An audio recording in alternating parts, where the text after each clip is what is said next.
I just want women to understand that their identity, all of that incredible experience and work, does not disappear. It does not evaporate. I want you to think instead that this is like one part of your story, and now you're going to be adding another layer to it. I'm Jenna Kutcher, your host of the Goal Digger podcast. I escaped the corporate world at the age of 23 with nothing more than a $300 camera from Craigslist and a dream.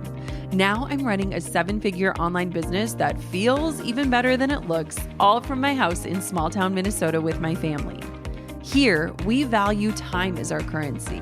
We mix the woo and the work, and we are in the pursuit of building businesses that give us the freedom to live lives that we love. I've always loved turning big goals into reality, and I'm here to help you do the same.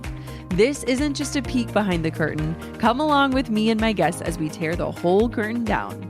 Every week, we tackle practical, no-fluff marketing strategies and host honest discussions on what works and what doesn't. Join me and my expert guests for actionable insights to help you grow your dream business with confidence. Pull up a seat and get ready to be challenged, inspired, and empowered. This is the Goal Digger podcast.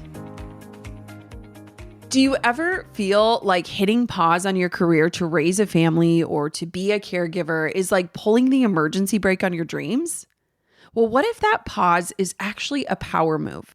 Today, I'm chatting with Neha Rush, founder of Mother Untitled, the groundbreaking platform that's changing the way we think about ambition, motherhood, and career breaks. After working in brand strategy and earning her MBA from Stanford, Neha hit pause in her corporate path to focus on family. But instead of seeing that chapter as a detour, she made it the foundation of a whole new movement. She's now a thought leader and a speaker who's sparked a cultural shift with her work. Through Mother Untitled, Neha offers research-backed insights, a thriving community, flexible job resources, and her debut book, The Power Pause. This is an interactive guide helping women view stay-at-home motherhood as a powerful professional evolution. If you've ever wrestled with stepping away from your career or wondered how to make a comeback that feels aligned and empowered, this is the episode for you. I'm also not going to lie, you caught me on an emotional day. I totally start crying talking about motherhood in this episode. And so we are diving deep into what it looks like to intentionally plan a pause, what it looks like to juggle motherhood and career, how to find purpose in caregiving, and how to look at re-entering the workforce without missing a beat. This is a really rich episode. I think you're going to love it. Neha, welcome to the Goal Digger podcast. What is one thing that society gets wrong about working moms? That I think there is no such thing as a working mom or a stay-at-home mom. I think modern mothers exist, and I know you resonate with this, in the in-between, right? And if you look at the data, we commissioned a survey called the American Mothers on Pause Survey, 1,200 at-home parents, 1,000 members of the general population, including women who work out of the home. 1 in 3 women working out of the home currently are going to pause their careers in the next 2 years. 1 in 2 are going to downshift their careers to under 20 hours a week. And 90% of the women who are on pause aim to return, meaning that we're all ever evolving, ever shifting, and many of us exist in between. Oh my gosh. I literally, before this interview, was texting some of my friends and I was telling them, because they were saying, what's next? And I said, I'm having such a hard time even making decisions right now because for the last 6 years, I've had a kid in my home while I have been working. And come fall, my littlest one will start school. And so it will be the first time in a 6-year window that I don't have kids at home, at my feet, nap time, lunchtime, all the things. And I was like, I can't even make decisions about my business right now until I even know what that feels like, because I don't know what that feels like. And so this topic, I think, is so close, whether you have choose to launch a business in motherhood, whether you have hit the brakes in motherhood, whether you are going full speed ahead. I just think it is one of those things that we don't talk about enough, of all the transitions, all the feelings, all the evolutions that happen in it. So one of the things that drew me to you, beyond just you and how incredible you are, is that you talk about a career pause being a power move. Talk to me about that. So the definition that I assigned to power pause was the idea that you could shift away from paid work, make room for other priorities, whether that was childcare, as it often is, elder care, health. And in doing so, you can still expand your interests, your skills, your network, and your sense of self so that when and if you're transitioning back or creating something new, you're going in with a clearer sense and a more powerful sense of who you are and what you want to do. My And God. I think I needed that Yeah. reframing for my career pause, for my chapter of stay at home parenthood, because for all the reasons we'll get into, it just felt like such a dated, stagnant concept that made it seem like my brain was going to go die. Mm-hmm. Mm-hmm. Okay, you and I relate so much. I remember when I first became a mom, I like started clinging to this idea of like, I can hit the brakes and trust myself to know where the gas pedal is, right? Like I had to learn how to believe that I could intentionally and thoughtfully slow down and not lose the ability or the chutzpah to get back into it if and when I was ready. What was your journey like for that? Oh, you just described to me what I think ambition is. Mm. And I think I heard you say it earlier too, when you were talking about your friends asking what's next. And Yeah. you said, I can't even think about that right now. But when I do, I think you trust yourself Yes. to be able to have such a foundation of experience that you can align it with what feels valuable to your audience, what feels aligned to what you want to create and what your family needs. And that, I think, is where the like magic is. And so I just wanted to commend you on that because I think Thank you. when people ask what's next, which is so often the case in this culture, we feel pressure. But I think that ability to slow down, I think that's where, whether you're working out of the home or in the home or existing in between, where you can gain something from this conversation. Yeah. So I had built a decade in brand marketing. I'd sort of checked every box. And I'd gone to Stanford Business School. That was sort of the like moment where I was like, all right, I've achieved the things. Yeah. I landed what on paper was my dream job. And I want to go back and say that I immigrated to this country when I was 3, and I immigrated to a very small all white town where, by the way, I have my closest girlfriends from home. We're all going away next. So it's a wonderful, wonderful town, but I was always trying to belong. Yeah. And I found a lot of belonging and worth in my career. So I had attached a lot of value to it. And then I had my son, and I was rocking in this chair thinking, I know I'm drenched in milk because I had a vile overproduction issue. It's 3 o'clock in the morning. I'm like reached the ends of the internet. I'm on like Kaya Gerber's Instagram page. And that was before Kaya Gerber was a thing. And yet I feel at peace. I feel at peace in my own skin. I feel like I belong. This kid doesn't want me to be anything other than his mother. And that felt very freeing. And so when I initially downshifted, so I went to part-time work and I eventually would pause, but I did it to make room for him and time with him. Yes. But I want to be very clear that I never chose to pause because I thought it was the right choice for him. There's so much research to say that whether you work out of the home or in the home, your kids are going to be equally ambitious and equally happy. There are happy outcomes no matter what. I chose because I wanted to discover who this next version of myself would be. And that felt very clear. And I think similar to you, I have that sort of self-trust. And I heard a lot of noise about, well, are you going to be bored all day? And it came from a place of love. Yeah. Are you giving up?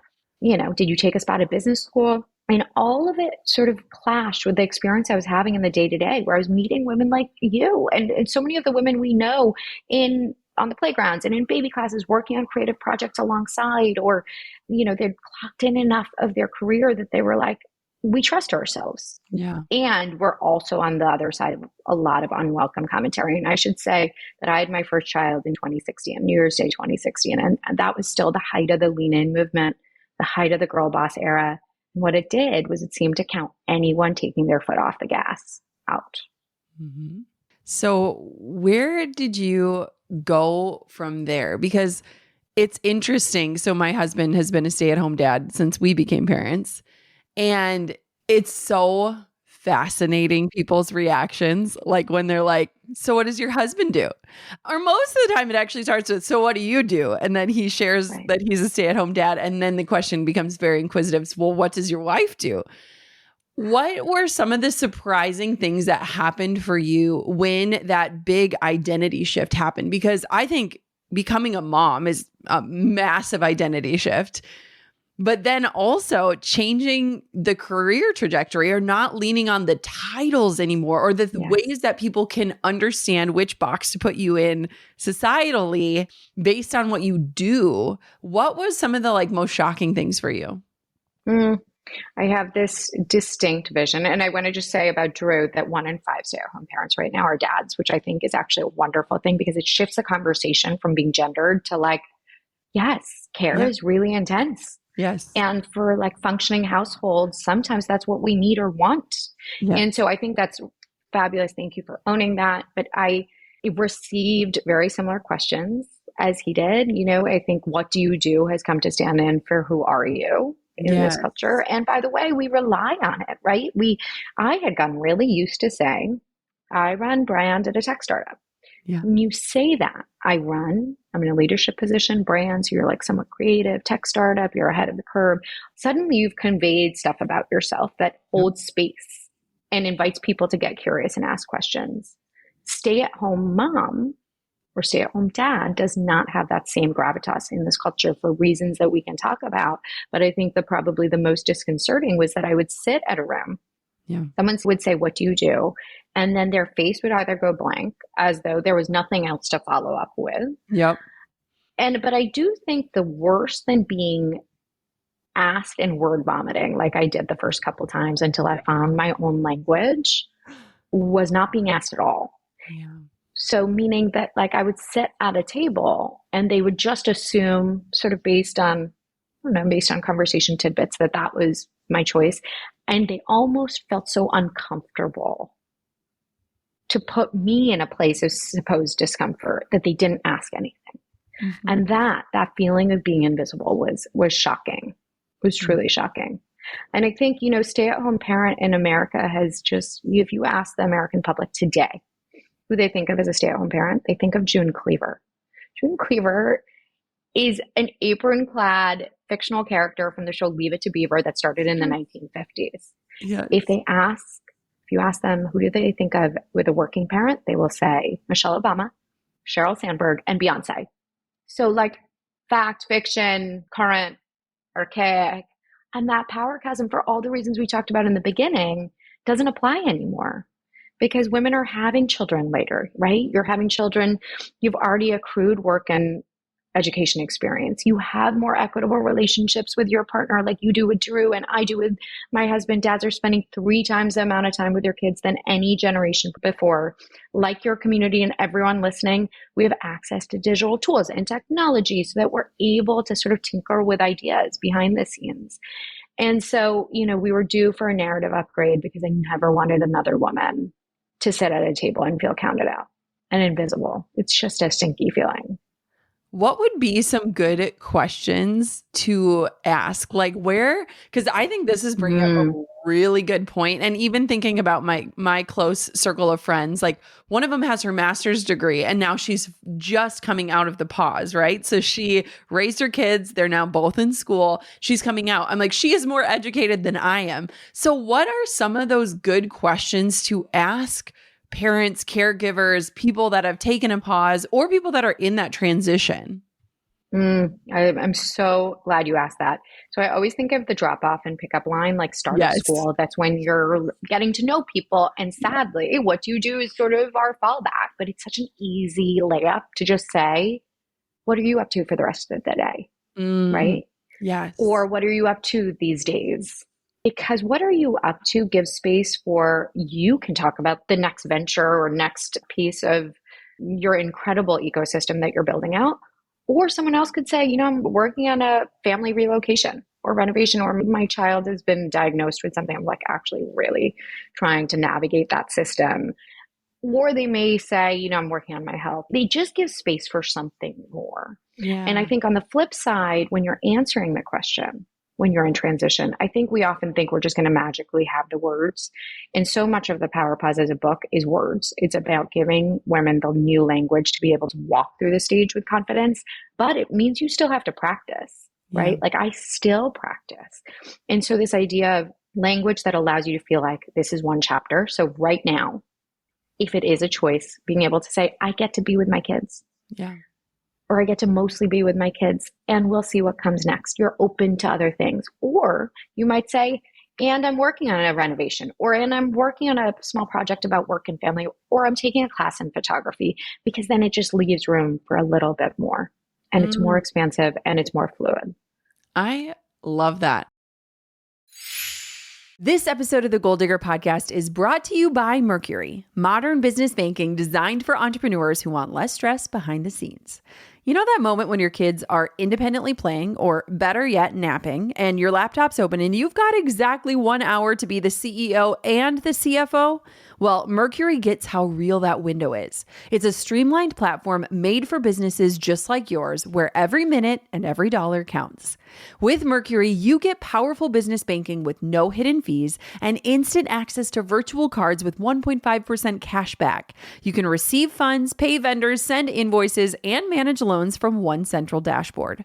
Whether you need to pay contractors, send international payments in US dollars, or access founder-friendly capital, Mercury brings all the ways you use money into a single product. That's right, no more juggling multiple platforms. Over 200,000 startups and small businesses already trust Mercury to help them operate at their highest level.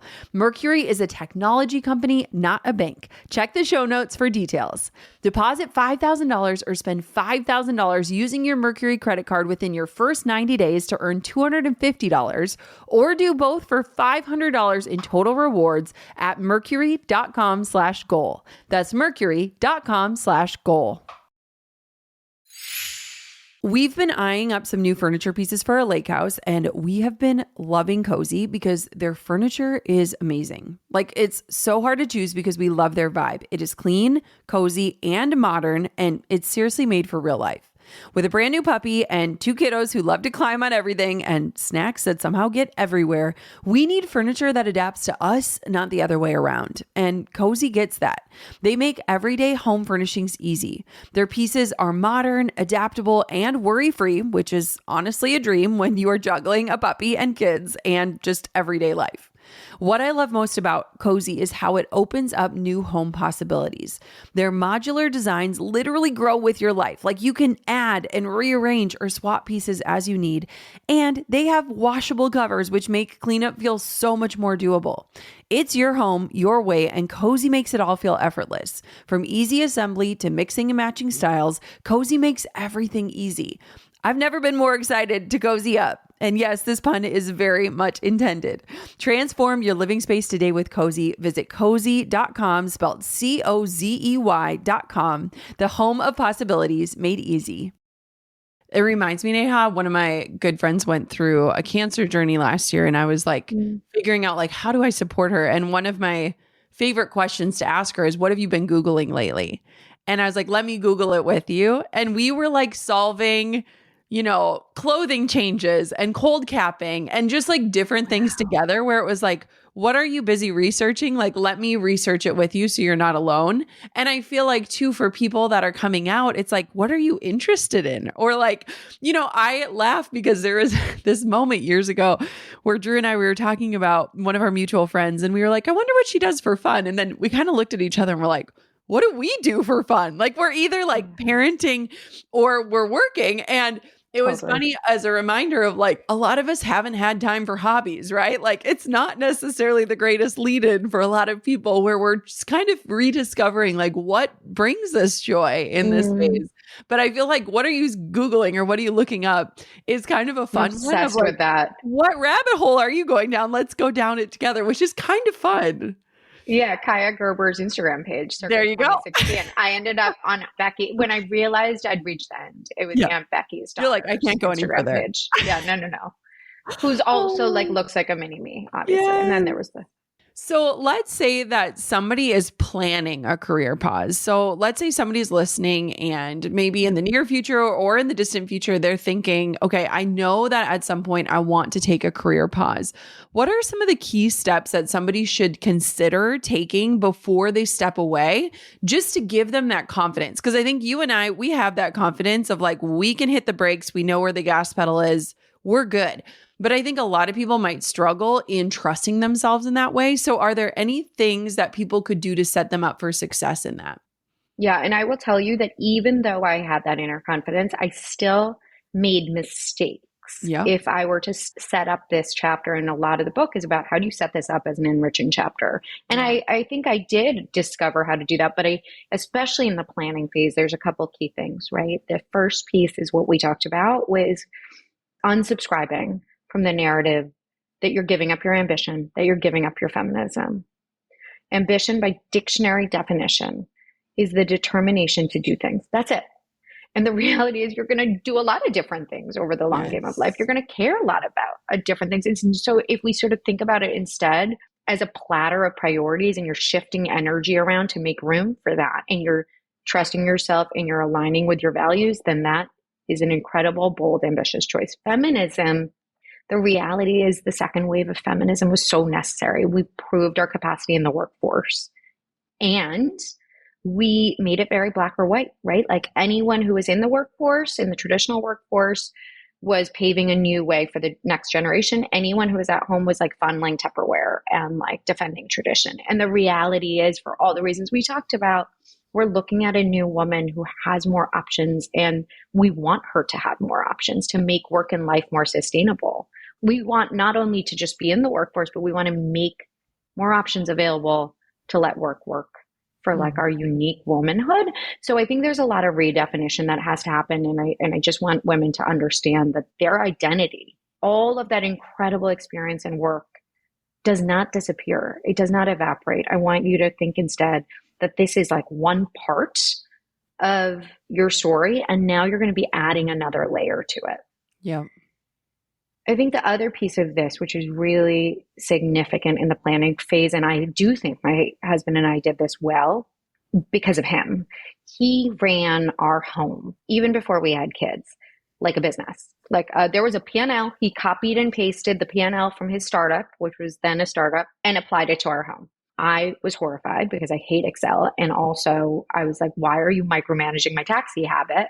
But equally, we were looking at this chart together every single January and saying, what do we want for our home? This is what's coming in. What are the budget categories? And we would include in their budget for him on clothing or personal care, budgets for myself. So that was sort of already in practice. Yeah. And so when we decided that I may want to make a shift, and it was really me who made that call in the beginning. We first did it as a trial, and I really encourage women to think about what they're optimizing for. In the beginning, it really was just more time in this new version of myself with my son. So I downshifted to a part-time role, and that worked. But it also let us trial and test run how we would live on sort of a smaller household income, whether or not this is a financial no-brainer or not. I think being able to have those conversations 6 months in advance at the minimum. Yes. Before you're in the thick of it. Before you're in the thick of it, what yes. it does is make sure of one foundational piece, which is the partner working out of the home is able to get on board with this incredibly crucial mindset that you are not depending on him or her. You are an interdependent organization, meaning that the person working out of the home is depending on the person doing the care work to be able to single task. My husband will say this till the cows come home, that he was not able to build that tech company during those early years with my kids unless he was able to book a flight without even thinking about who was going to be at home, right? There was a security blanket always. Yeah. And in that way, he valued that role of mine and I valued his. And I think it's crucial because then we can feel safe walking into this, that we have a seat at the table, that we are making a values aligned decision together, that there's a foundation of respect for the work you're doing and you have access to that income. Mm-hmm. So I would say those are the two big pieces that I did right. I would say the third piece I did not, which was resigning carefully. I think that I, like many, sort of did my throw up my hands moment, right? Like I'm done. Yes. I wish, and it all worked out. I'm fine. I did a big pivot and luckily enough, I wasn't so much of an asshole that like are we allowed to swear on this? You know, they still all liked me, but I think there was a way to essentially be able to do, and I lay out different resignation strategies, but they really rely on a lot of communication in advance, exploration of other options on the in between, so that this company feels like, oh, she tried to make this work, Yeah. and or a very clear almost networking on your way out. You're having coffees with your mentors and your mentees and anyone in the organization that you feel like you have a relationship with, to explain and own with confidence this next choice, and say, but keep me in mind, like for these other opportunities, or I'd love to stay connected, because so many women fear the on-ramp back. And Mm-hmm. that is a great, easy way. I often talk about LinkedIn, like being an easy way to just give people little taps and nudges, right? Yep. 15 minutes a week, just to remind them you're there, that you're checking in, that you still have a beat, because that's the bridge back if and when you want it. This is so good. It's so interesting too. I couldn't agree more with everything we're talking about. And it's funny, even I feel like Drew and I consistently renegotiate the roles that we're both playing. And we're consistently, I mean, even a couple days ago, we were sitting down doing numbers together and looking at everything together. Like, as in, like, this is where we're at. This is what we are saying we want. This is what it looks like. And I think it's also just so important to like consistently renegotiate with one another where you're at. Cause even for you right now in Mm-hmm. this moment, your business and what you're doing, the work you're doing requires a different level of attention and energy. And so it's like there's this constant renegotiation happening, regardless of who is the main caregiver or the person at home. And I love talking about doing this in advance and almost running the different plays in advance, because so many of Yes. us find ourselves postpartum, if that's the scenario we're talking about, with our hormones racing, our Mm-hmm. identity feeling entirely untethered, with question marks floating above our head, sleep deprivation. And so I think it's so smart to run the plays before you get to that point, so that you feel confident in the decision that you make and you know what that looks like. I think that's so smart. And honestly, I think with all the tools we have at our disposal, even like ChatGPT, you could easily pull in your numbers and be like, give me the play by play scenarios of this, this, and this. What Yes. does this look like? And you would be able to have a more clear vision moving forward. Because I think there's Mm. nothing worse than making a huge change when you don't necessarily have a shared vision. Yes. And I love what you said about coming back to it seasonally, because Yes. that was the big piece. That Yeah. I don't think either of us felt locked into that. We Yeah. have an annual, we make it a date day. We have like a, as far as romance goes with money, like it's hard to make it romantic, but you can. Like it's Yeah. because it's a big values conversation about, what's our goal for our family this year? Is it community? And maybe we'll shift our budget from travel to entertaining, right? Yeah. Because we want more people in our home. I think that, at a grander level, it also lets you let the other partner feel like, oh, I'm not trapped in this one and done decision. Yeah. And I think that's important for both. We will do family admin meetings at the beginning of each season now, also just to talk about who's doing pickup. Like, we'll, at the beginning of this Yes. past fall, like Yeah. who is doing pickups? How much childcare do we need, for after school runaround, to be able to make sure that we as a household are healthy and whole. And I Mhm. think that that's another part of that financial footing, is this feeling of we both are contributors who both deserve to be healthy and whole. Because then when you get into the conversations about help or support, even from your partner, that feels just a little bit more palatable. Yeah, I love that. There's this deck of cards called the Fair Play deck, and we try to Mm-hmm. do those often, of just like who has what. Like, even last night, I was putting my youngest to bed and she had a diaper pail, and it was like that. I know that is his job. That's not my job. And so when it's full, and we've divided it up to help ease some of the mental load of like who's doing what and where, because I think as parents, it's so easy to do all the things all the time for all the people. And I think that's where it can get challenging and it can get really Yeah. tricky as to like who's doing what. One of the things that I am thinking about now is if somebody's listening and they're coming out of their power pause, what are some of the first steps that they should be taking? Like, I'm imagining even if Drew was thinking about getting back into the workforce, we're looking at 6 months from now, both of our kids will be in school. What would some of those first steps be to start dipping your toe back in and kind of figuring out what your next steps are? Yeah. So one step you can start as soon as you actually step into your pause. So Yeah. you're not even ready for preparing to return, but you're just allowing yourself the permission to know that this stage of life is not just about raising your kids, it's about raising yourself too. Because I think one of the traps that we fall into around stay-at-home parenthood is that you've been on this very like linear career. Everyone's been saying this is success. You Yeah. get a promotion, you get a salary bump, and then you step into day to day with kids and you're like, I guess my success is my kids' behavior or like how clean that house is. And we all know that's just like an epic disaster. And that Right. happened to me a little bit, until my Yeah. like first child pushed another child. And I was like, oh man, I need to go back to the drawing board This here. is not success. No, this is Oh, not good. And, I think it was a good wake up of like, wait a second, when I look back on this time, what will success be? And it yeah. can't just be my kids Yeah. and it can't be my marriage and it can't be, maybe it can be, but it can't just be those things to make myself feel like I was moving forward. And I think oftentimes you hear people say like, I feel stuck. Yeah. And I think that stuckness comes from, I don't know where I'm going. And it's not to say you need to know where you're going right away, but if you do one exercise from this book, it's write in great detail where you want to be in 5 years. Who do you want to be spending time with? How do you want to feel in your body? How do you want to feel in your mind? What do you want the energy in your home to be like? Your relationships with your friends, your partner, all of this isn't going to happen tomorrow. But what it does is it starts to reveal to you what are your most authentic goals, right? What is your real version of success? And it starts to say, okay, well, I'll give you my example from back then. It was, oh, wow, I'm like much more calm in that version.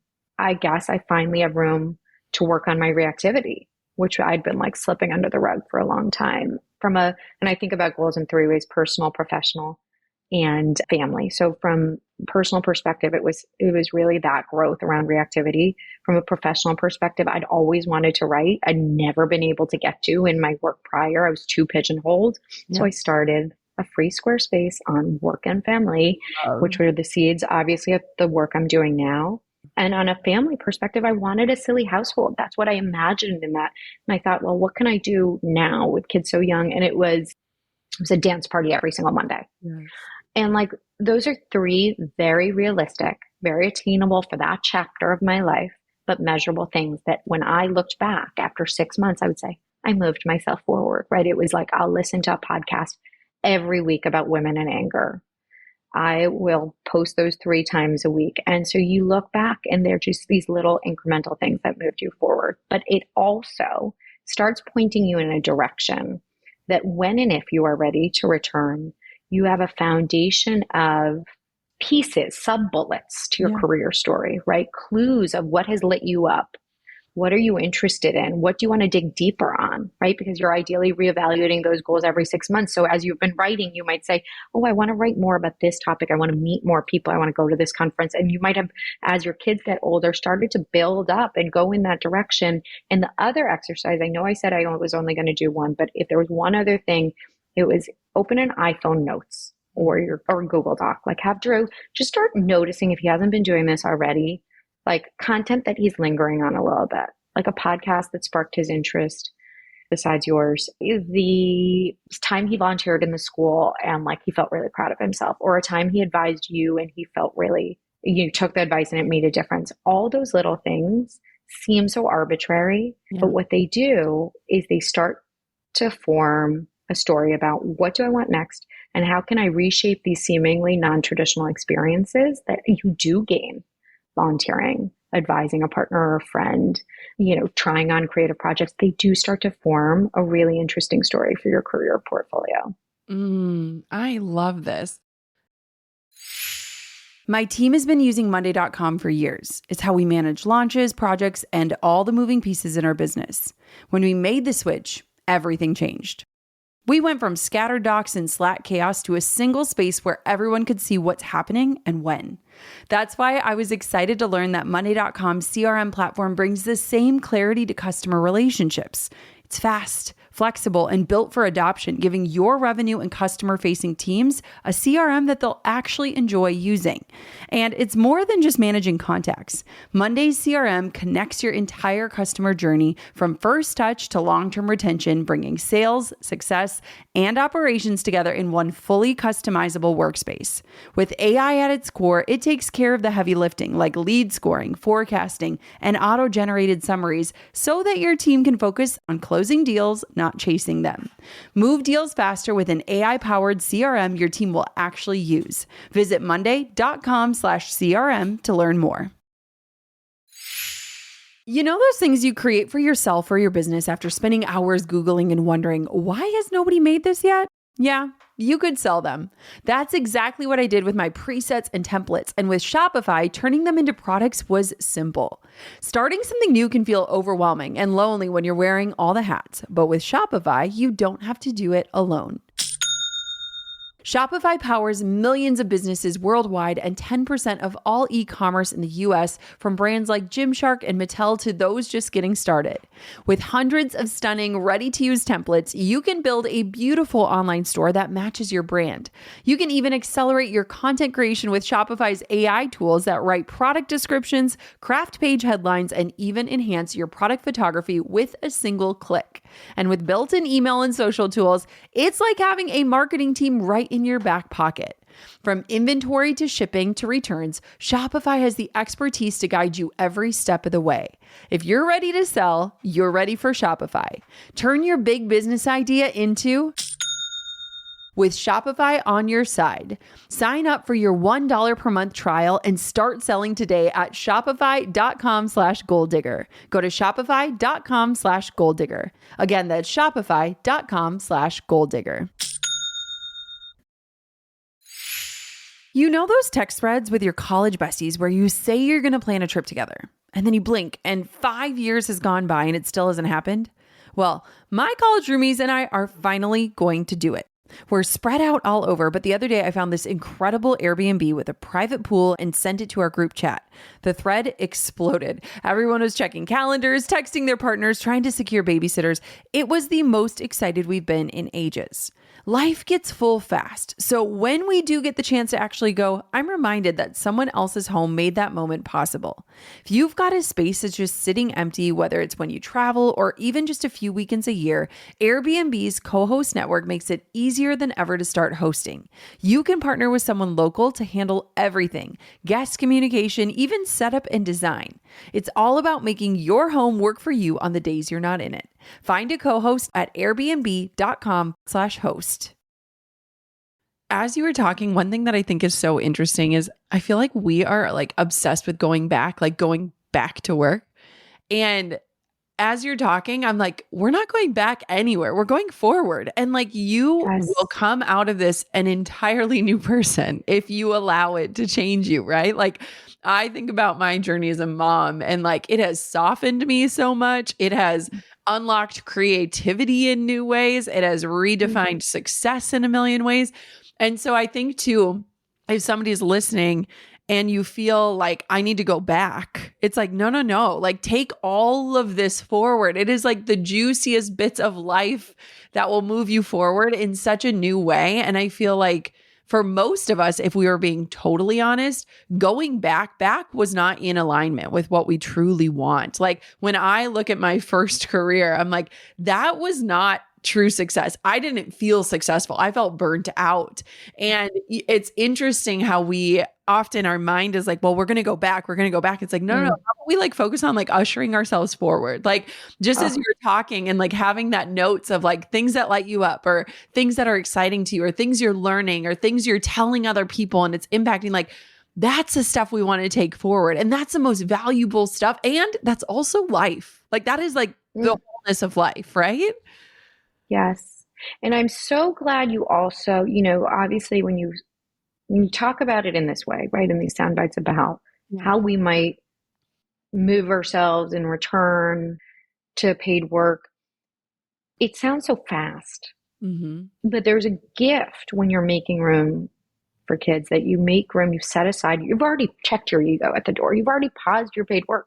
So there's this incredible moment of, well, if I'm free in this way, and of course you still have responsibilities, how may I just lean into a little bit more ease, a little bit more support, and really let myself stay open. And I think this is so important for your audience, especially because I shared this with you before, but one of the ways I grew, one of the little things I did for myself professionally was listen to a business podcast every single week. And yours was mine, right? And it gave me this sense of, I can do this in a small way. I can plant seeds and this will grow. And so many of the women who've come on the tour have said, like, well, how do I do that? Yeah. And I will say this took 9 years. Yeah. It was not overnight. There were so many years of looking and planting seeds for this and exploring and iterating and thinking like, oh, I really want this to be big. I know it. Well, I didn't want it to be. I wanted it to be a big conversation. I wanted it to be a big change. And I knew it was important. And yet I still wanted to be at home with my kids. Mm-hmm. Like and there was an irony about creating the first platform about women on career pauses while on a career pause. And so you could only do as much as you were willing to do. Yeah. And I think owning that, allowing myself to stay open, stay trusting that these little ways could move me forward, I think is really, really special. And I think a lot of women sometimes, especially those who paused right after having a baby, will say like, okay, my last kid is in kindergarten. Like, it's time for me to get back. And if you have the ability, if you have the privilege to be able to just take a beat, you've been raising kids. That has been immense work. Mm-hmm. That is demanding, that you've probably grown in so many ways you haven't had a chance to reflect on. It's okay to give yourself a little bit of time to enjoy it. Yeah. Enjoy the space that you've earned, and give yourself time to then reflect, explore, and think. And so I want to offer that to Drew too, in case that's helpful. I know. It's so interesting. I feel like this is just opening my brain in so many different ways, and just reflecting, like, it goes by so fast, and it's so annoying when people would say that. I remember, a million times being out and about with a little baby, and it's like, you see that look. Everybody knows the look, right? I know the look. I give that look a lot now. Yes. Yeah. And just the other day, I did it to somebody else. They had this little baby, and I was like, I know people tell you this, and I know it is so annoying, but it goes by so fast. It makes me want to cry. It's a blink. Mm-hmm. It's just a blink. And it's like, I don't know. I feel like moms, gosh, here we are. But it's like, we always want what we can't have, right? And that's like the issue. And it's like, this is such a window of time. And it's like, if you can be even just a little bit more present to it, if you can be awake to it, you will never regret it. And somebody texted me yesterday and said, like, you are so conscious of the gift of the kids. And he's like, I see so many people that are like 60 that just say like, I missed it. And I think that our generation of women are committed to trying to not miss it. But I think it also just, with all the demands, it's like, holy cow.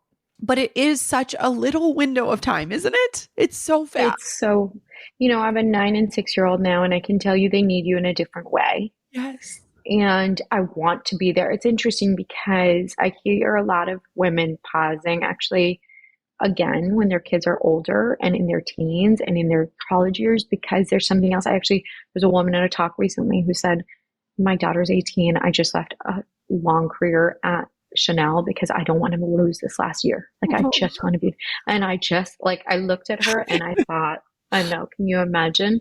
Yeah. But I hear other women say, I just want to be there at pickup because I know when they're 13, because I know that that's like a sacred hour that they'll talk to me when they're in the car behind me. And I think it's different for different people, what part of their day they want to connect to their child. And presence isn't always measured in hours. Sometimes it's measured in the way in which we show up for our kids. And I've been thinking a lot about how not just do I have not wanted to miss it, but actually I don't want to look back and think that when I was there, I wasn't there. Yes. Or like that is the big, that when I was there, I've been thinking about this in the context of health, because I was finding myself during the book, for the winter, really just, I'd be there. I would like move my schedule so that I would be there at 5, I was still, and yet I was so tired. My head was always hurting. I was carrying extra weight. The whole thing just felt off. And so I was thinking more about that than them. And I think when you think about it in that wide presence, in that way of how will they remember me? Mm-hmm. Not just how will I remember these years, but how will they remember me? I think that that really puts a filter on how we spend our energy, how we prioritize, how we, the things like health and support. It becomes a different sort of North Star in this journey. Oh, I couldn't agree more. It was interesting. I was talking to somebody the other day, and let's talk about like help a little bit, because I think it's Yeah. something that feels very elusive and secretive, can feel shameful. I think that we follow all these people on the internet. We have no idea what's going on behind the scenes or what that even looks like. And I was talking to someone the other day because we recently hired somebody to come over and help us food prep each week, because it was a point of contention in our house of what are we eating for dinner? And we want to eat well. And neither of us Hmm. have the bandwidth or the desire to spend hours each Sunday food prepping. And when I was looking at it from a business standpoint, I was like, okay, I am outsourcing this piece that takes up so much mental load, and it allows me extra time with my kids. But there was Yep. still something that felt so entirely uncomfortable about it, right? Where Mm. it was like, it has become so common for us to outsource different things, whether it's Instacart or DoorDash or different things. And yet there's still some sort of judgment, either internally or externally, on getting help. Let's talk about help. What are your Mm. opinions on it?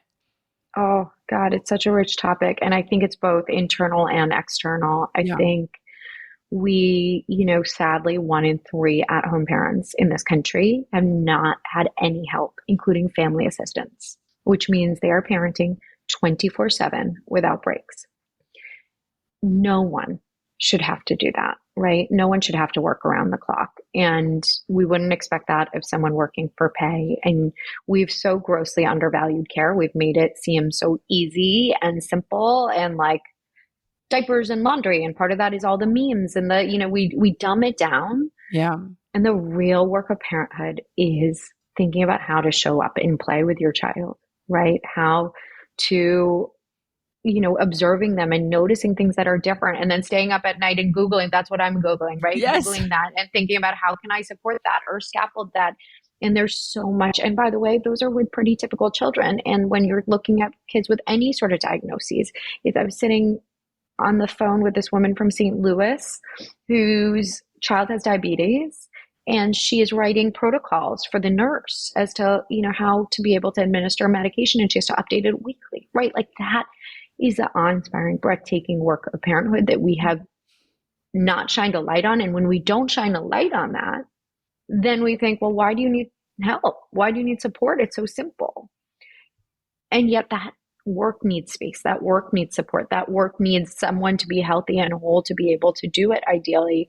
And so I think that's part of it. I think we've also weaponized privilege in this country, right? Like, I think we're scared to admit when we have a little bit more and we could like have a little bit more ease. We somehow think we have to struggle through motherhood to earn our stripes.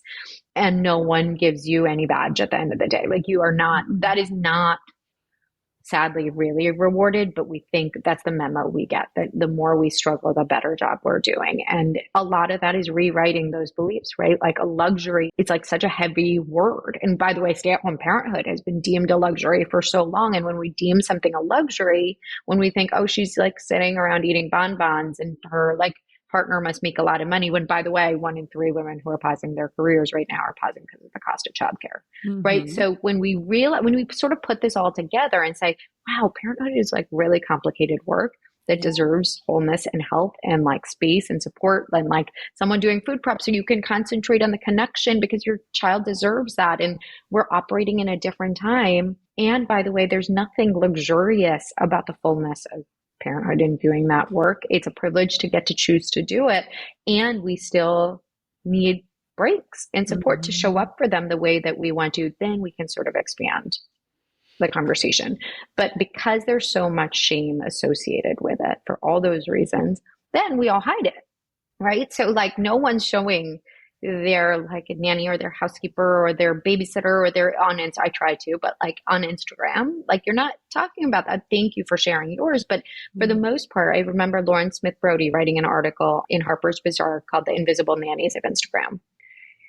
And like the reality is you're putting it all together. You're creating a portrait of like this person's, doing crafts. This person has a great house. This person's running a kick-ass business. But like the one part of this portrait and like ideal composite that is also a fiction that we've created is the like support and childcare or whatever care is happening behind the scenes. And so I think it's taking a lot of bravery for women to get honest. I think a lot of the future of women depends on, sadly, we have to do this for ourselves, but this brain trust that we can create between us where we can say, this is how I figured out my work situation. And this is how I figured out my health situation. And this is how it's all actually working in case that inspires you too.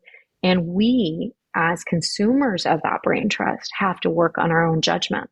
Often judgment comes from envy, right? And, often I profile women every week who live in the gray area, what I call the vast in between of the black and white ideas of stay at home and working. And I had someone recently being very candid about the help she has. And the inbound messages were so disheartening, right? Like they weren't inspired. They were confused because we haven't had that vocabulary. We haven't seen those options. And that's not available to everyone, but it does start wheels turning about, well, what parts of my day could I let go of?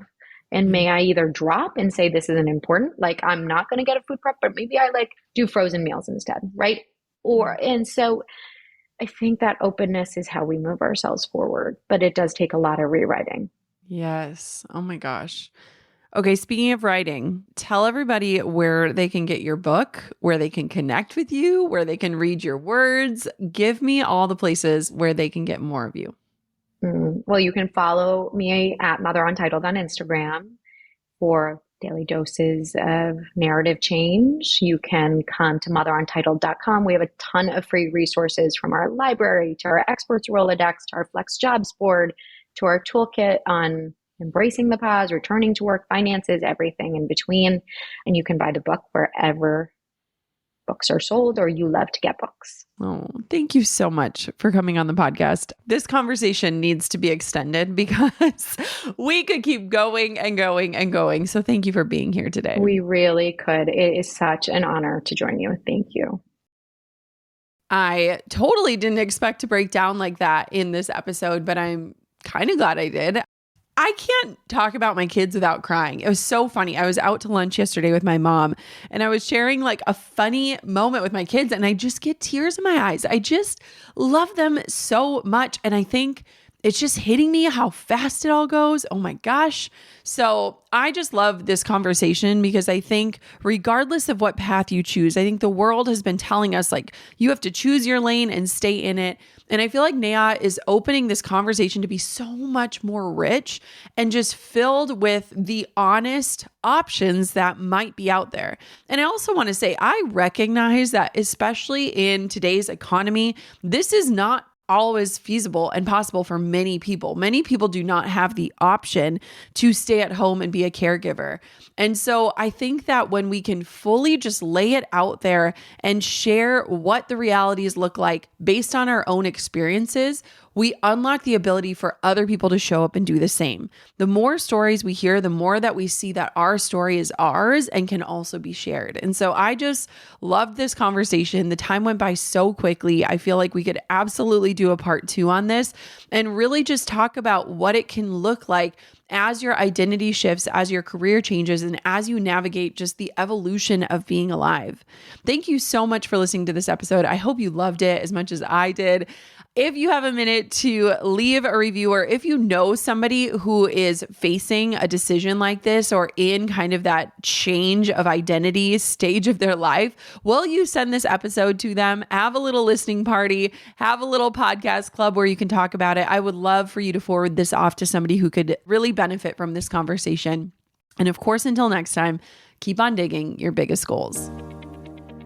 Thanks for pulling up a seat for another episode of the Gold Digger Podcast. I hope today's episode fueled you with inspiration, gave you information that you can turn into action, and realigned you with your true north in life and business. If you've enjoyed today's episode, head on over to golddiggerpodcast.com for today's show notes, discount codes for our sponsors, freebies to fuel your results, and so much more. And if you haven't yet, make sure you're subscribed so that you never miss a future show. We'll see you next time, Gold Diggers.